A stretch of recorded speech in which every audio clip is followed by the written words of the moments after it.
2018년 여름 답사 때는 될 수 있는 대로 유럽에 있는 피터 줌터의 작품을 다 보는 것을 목표로 했고, 이 작품이 그 첫 번째였습니다. 그런데 이 작품이 30년이나 된 작품인 줄은 몰랐네요.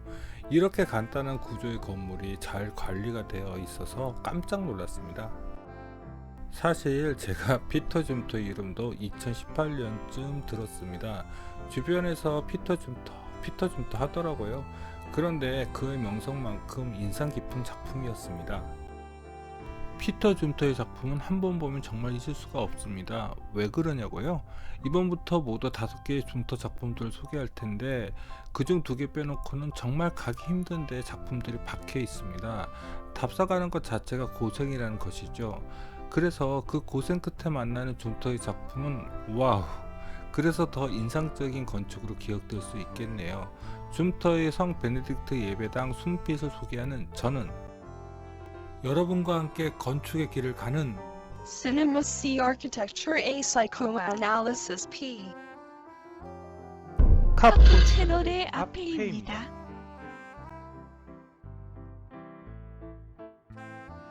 성 베네딕트 예배당에 있는 숭빛은 스위스와 이탈리아의 경계가 되는 알프스산 중턱쯤에 위치하고 있는 산골 마을입니다. 여기 가는 거 엄청 어렵습니다. 알프스를 차를 타고 올라가야 하는 거니까요. 자, 저기 보이는 게 바로 성 베네딕트 예배당입니다. 2018년에 처음으로 차를 몰고 스위스 산골을 들어갔는데 정말 놀랐습니다. 지상에서 보통 2단계로 나눠서 산으로 계속 차를 몰고 올라가더라고요. 그러고도 급경사를 짧게 올라가야 이 산골 마을이 나옵니다. 마을에는 차를 못 가지고 들어가 여기 길가에 차를 세워놓고 예배당까지 걸어 올라갔습니다. 그런데 이 마을을 걸어 올라가는 경사 만만치 않습니다. 마을 초입에 예배당이 안 보여서 혹시 잘못 왔나 싶었는데, 마을 중간쯤에 오니 저렇게 보이더라고요. 이 예배당이 작은 줄 알고 있었는데 이 정도로 작은지는 정말 몰랐습니다. 그런데 줌터는 이보다 작은 예배당도 디자인했습니다. 여기 올라오니 알프스는 정말 절경이더라고요. 왜 알프스 하는지를 알겠고, 이 성 베네딕트 예배당도 마치 원래 여기 있는 자연의 조형물처럼 잘 어울렸습니다. 줌터의 건축을 아는 이들이 그가 지역주의 건축가라고 하더라고요. 근데 그 말이 딱 맞는 것 같습니다. 사소한 것일 수도 있는데 저기 산의 경사와 딱 맞게 지붕의 경사도 잡은 것 같네요. 여기가 그래도 알프스산 중턱 정도는 될 줄 알았는데 저기 보니 더 높은 산의 정상이 보이네요. 그런데 저기 종탑의 높이도 산을 넘지 않게 정한 것은 아니겠죠? 여기서 보면 순빛 마을도 잠깐 내려 보이네요. 그런데 이 마을 분들도 마을을 왔다 갔다 하는 거 힘들어 하실 정도로 마을의 경사가 심하더라고요. 성 베네딕트 예배당의 모든 외부창이 이렇게 상부창으로 되어 있습니다. 그런데 여기 겨울에 장난 아닐 텐데 이 창들이 충분한 보온 효과를 가져다 줄 수 있을지는 모르겠네요. 나무 프레임으로 보이는데요. 그리고 가장 인상 깊었던 것은 나무 껍질을 벗겨서 마치 물고기의 비늘처럼 겹쳐서 만든 저 마감이요. 그러고 보니 예배당의 형태가 배 같아 보이기는 한데요. 전에 humberto 바서 뮤지엄의 뒷마당 옆 건물에도 똑같은 마감을 본 적이 있는데요. 여기에 지역적인 외벽 마감에서 영감을 얻어서 한 것일까요? 여기까지 왔는데 예배당 문이 닫혀 있어서 덜컥 겁이 났습니다. 내부도 못 보고 그냥 돌아갈까봐요. 떨리는 마음으로 문을 열어보니 이렇게 열리더라고요.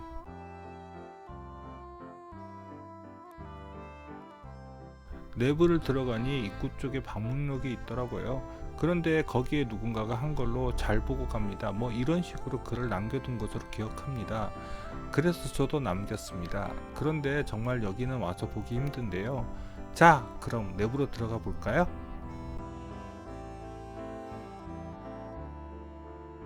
자, 여기가 입구 내부입니다. 여기에 이렇게 나무 기둥들이 있는데 이게 이 예배당의 기본 골격 구조입니다.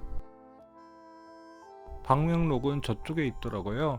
다행히 여기는 아무도 없어서 사진 찍기는 너무 좋았습니다. 그래도 너무 공간이 좁죠? 이건 아무것도 아닙니다. 저쪽이 재단입니다. 한 20, 30명 정도만 들어와도 꽉 찰 것 같죠? 뭐 마을의 규모를 보면 이 정도가 맞을 것 같기는 하지만요. 예배당이 좁기 때문에 재단은 정말 최소한의 가구밖에는 없습니다.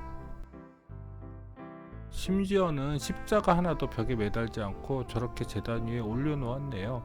그리고 성화도 저렇게 조그맣게 놓았고요.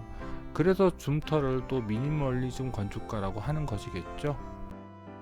여기 의자에 앉아서 예배를 보면 어떤 기분이 들까 하는 생각이 들어서 여기 의자에 앉아 보았습니다. 그런데 앞에 사람이 앉으면 재단 위는 안 보일 것 같은데요. 여기 앉아서 천장을 보니 마치 제가 뱃속에 들어와 거꾸로 매달려서 배의 용고를 보는 기분이 들더라고요. 그리고 저 나무 구조는 마치 한옥의 석가래 구조들을 보는 기분이 들더라고요. 그런데 내부에서 상부창을 보니 다 창문이 열리는 것은 아닌가 봅니다. 저렇게 나무 프레임 뒤에 철판을 둔 것을 보면요. 그러고 보니 교회의 진짜 구조는 바로 여기 철판이더라고요. 나무 기둥들은 지붕만을 받치는 구조인 것 같고요.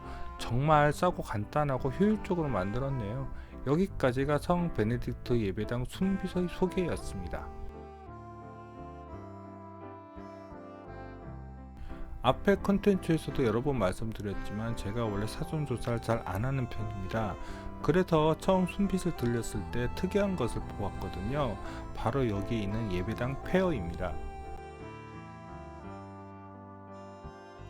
그 폐허 앞에는 이렇게 간판 하나가 서 있는데 원래 성 베네딕트 예배당 순빛이 이곳에 있었다는 것입니다. 바로 저것입니다. 근데 이 예배당은 순빛 마을 입구 쪽에 위치하고 있더라고요. 여기도 들어가 보고 싶었는데요.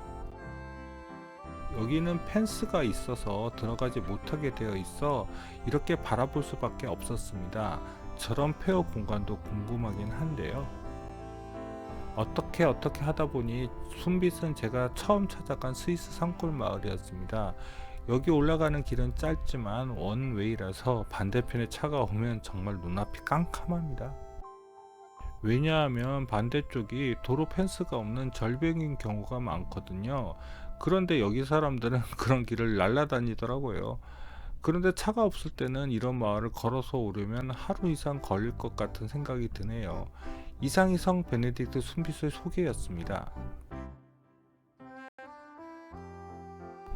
피터 줌터에 대해서 소개를 해야겠죠. 의외네요. 안도와 이토보다 어리시네요. 미국의 프렛에서 교환 학생으로 공부를 했고 이후 여러 대학에서 강의를 하면서 서서히 건축가로서 역량을 키웠나 봅니다.